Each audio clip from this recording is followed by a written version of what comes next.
Well, thank you, and thank you for coming to my talk.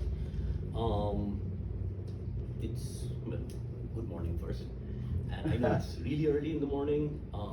I know some of you seem like seem like morning people, especially you. I am not a morning person at all, by any measure. When the sun is up, life to me seems meaningless and pointless.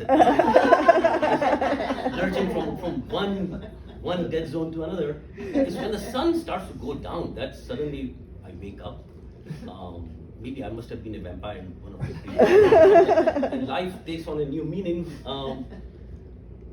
That said, I really am excited to be here. I woke up early in the morning, like 4 o'clock. Tried to go back to sleep, I couldn't because I was really pumped up. This is the place where I would get to meet some of the best authors and poets and the best admirers of the written word. So I am really excited to be here. Thank you. I'm going to begin with, I'm going to do a little less of the reading and just talk about my favorite topic, myself. So I'm going to talk about the starting of my writing career, if I may call it that. I don't really know when it began. Maybe in the 6th grade when I wrote a story and read it out to the class, and you know how 6th graders are, they'll find everything funny, and so apparently they found that funny too. But for the longest time, I did not do any writing. I was never formally trained in writing because growing up back in India, it was all about whether about you becoming an engineer or a doctor, making something out of yourself, and writers are roaming the streets looking for the next meal. But I really did have a great love for reading. I read and read.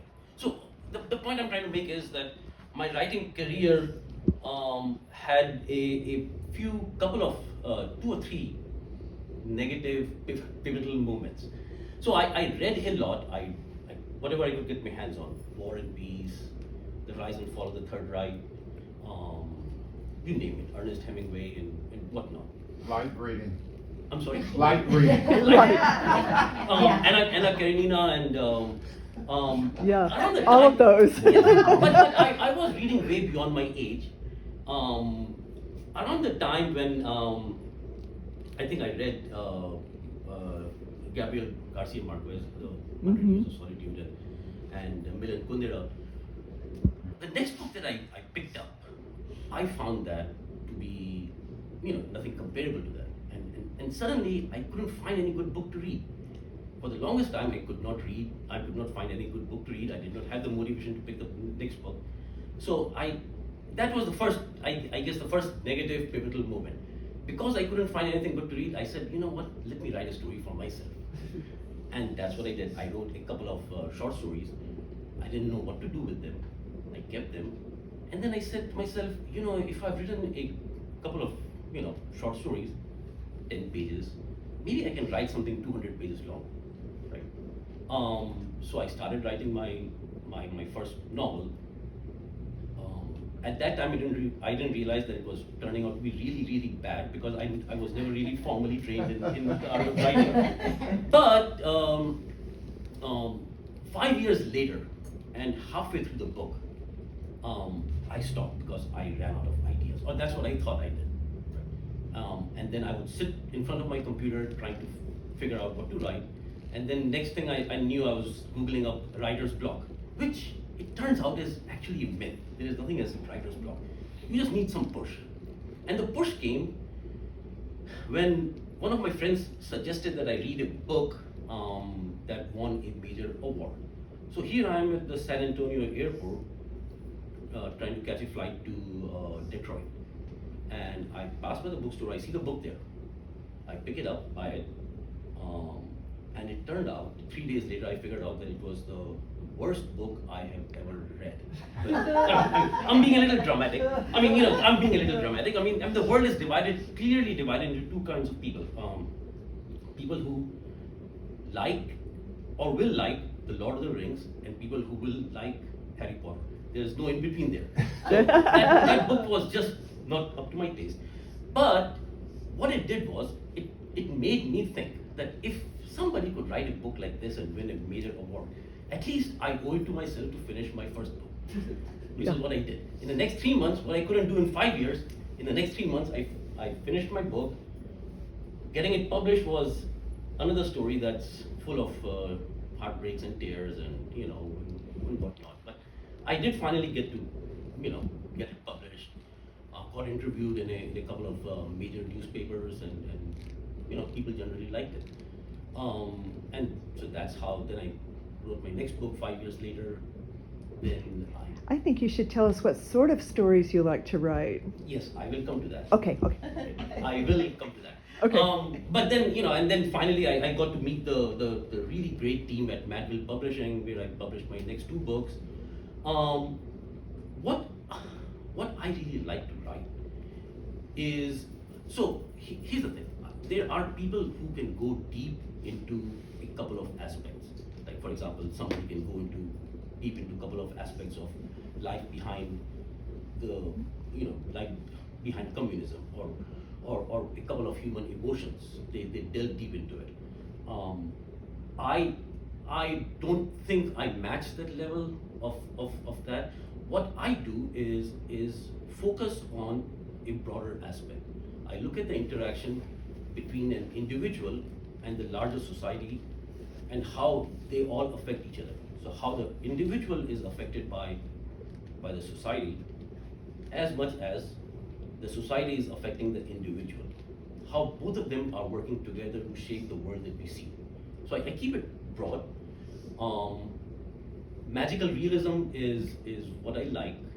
It allows me the flexibility to explore multiple aspects, bring them all together, avoid making it heavy on myself, not the reader, just myself.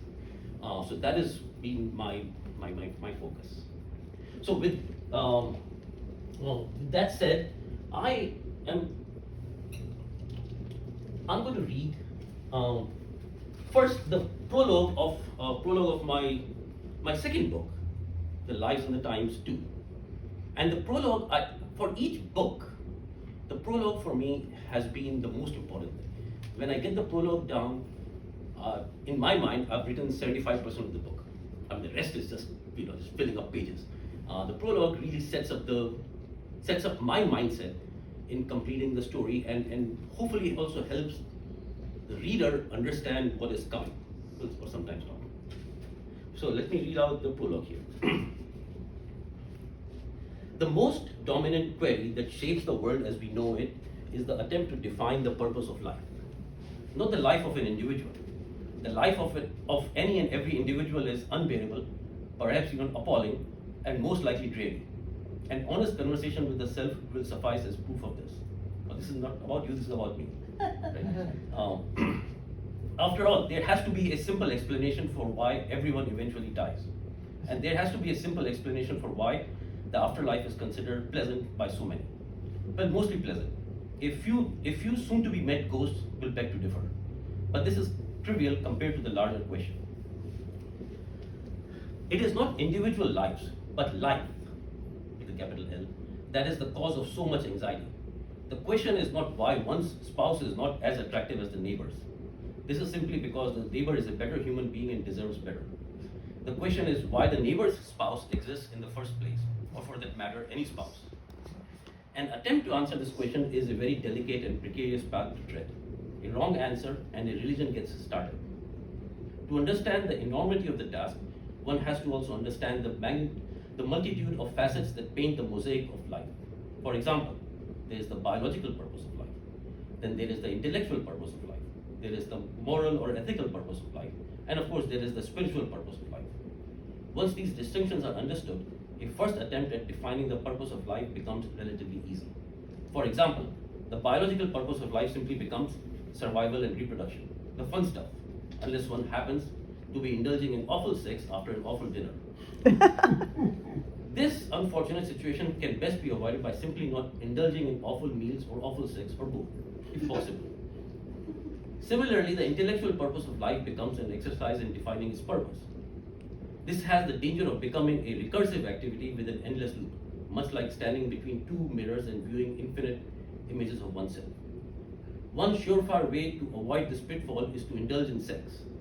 Not the awful kind, because brooding over it afterwards may snare one back to the strap, but the great, or at the very least, the moderately good kind. The moral or ethical purpose of life can be confused with the spiritual purpose of life. These can be distinguished by observing the defining feature of the spiritual angle, narcissism. Therefore, the spiritual purpose of life is simply to rationalize the assumed reasons for one's existence. It is important to note that the above attempt at defining the overarching purpose of life based on its various components is only a first attempt. Like all first attempts, it is a disaster. However, it should be completely and totally accepted without questioning, and the burning desire to further define the purpose of life should be extinguished. This is because if the flame is not put out right away, it will lead to further attempts that build upon previous attempts and lead to many more disasters. This is much like our universe, where everything in it is built upon some catastrophe. In fact, the universe itself was born from one explosion, and it hasn't exactly been very pleasant ever since.